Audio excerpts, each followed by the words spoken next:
What's going on, guys? Sandseven here, and well, there it is. The new update's out, and well, I kind of have mixed feelings about it. On the surface, I don't like it initially, but then again, I don't like change. I don't think we as humans really do like change very much, but it's something that I've got to find out if I like or not. It's like the last update. I really wasn't a huge fan of the UI change, and well, it's kind of growing me. Now, I used the free gems. I did not roll the Reaper, unfortunately. I did roll a Snowzilla on my Smurf, which, hey, I'm still happy about it. Get to play with Frosty for a little while. And, well, here, we're just going to scroll into Niggy's base, because this is basically a max-level base. This is all the visual stuff you're going to see at the highest levels. And I got to say, I do like the altar change. I'm not a huge fan of the mana vaults. I do like the towers, but, a lot of it's visual, but, there are a few things that are not, like the troops. Now, I don't remember what her exact hit points were, but she wasn't as strong. They're right there, 1,000 hit points. That used to be 905 for the Griffins.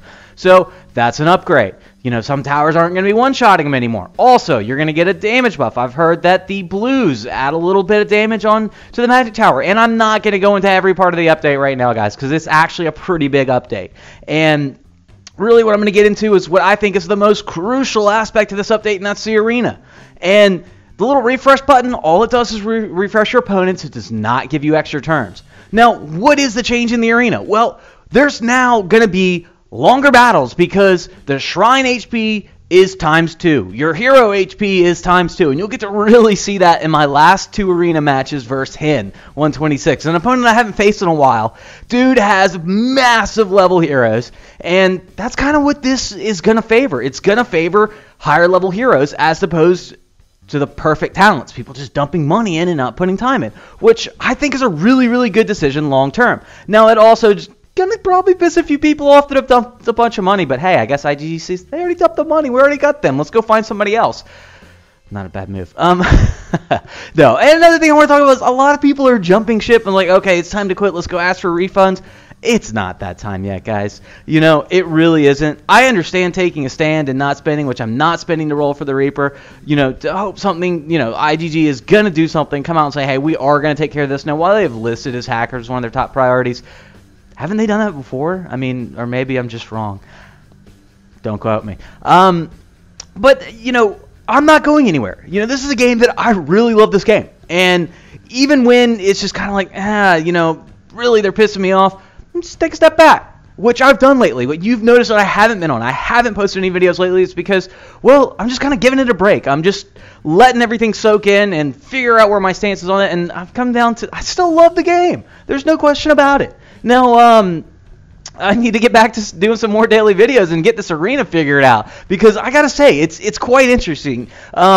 And you'll notice here, I'm not going to put in Spirit Mage because this is, well, it used to be. I'm pretty sure it still is. This is my highest DPS setup team right here, is when I don't use Spirit Mage. And I do keep Druid in because as soon as he gets to that shrine, he's going to buff everybody by 25%. Now, is this still my best DPS team? Yeah. Looks like I need to level some abilities, Pumpkin Duke being first. With the longer battles, Pumpkin Duke is even more crucial now, as is Succubus. Having her proc and go off for, 26% of the shrine damage, whatever it is, she's at my level right now, but that's a really big one. And here's Hen 126. I saw him, was like, I haven't challenged this dude in forever.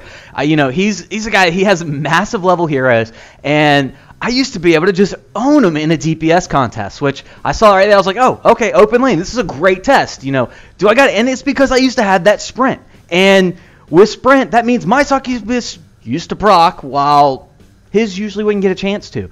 With the extended HP on that shrine, well, you're going to see that both our Succubuses proc.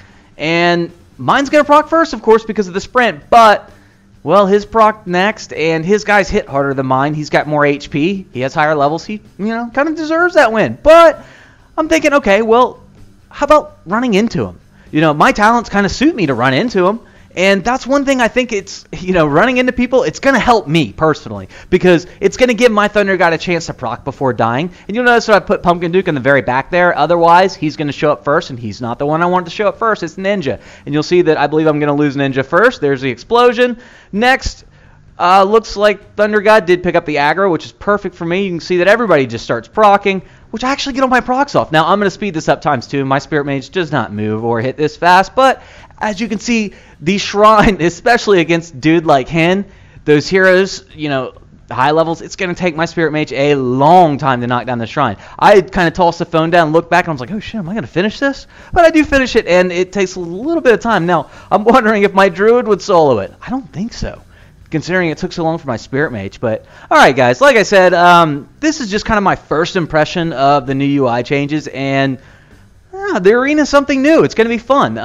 You know, a lot of it, the visual change, like where's this, where's that, because it just doesn't look right. Yeah, it's going to take some time to get used to. But, you know, I don't love it at first, but that doesn't mean I hate it at the same time. All right, guys. Well, you can see that I'm about to finish this one up, and, you know, I'm wondering where this is going to end up putting me in the arena towards the end of all this once it's said and done, and I can figure out, you know, what team's best where and whatnot. But I guess I'll find that over the next few days. All right, guys. Well, that's it for this one. I hope you enjoyed it. And until the next one, which is going to be a base rearrange. Yep, new base coming. All right, Sandseven out.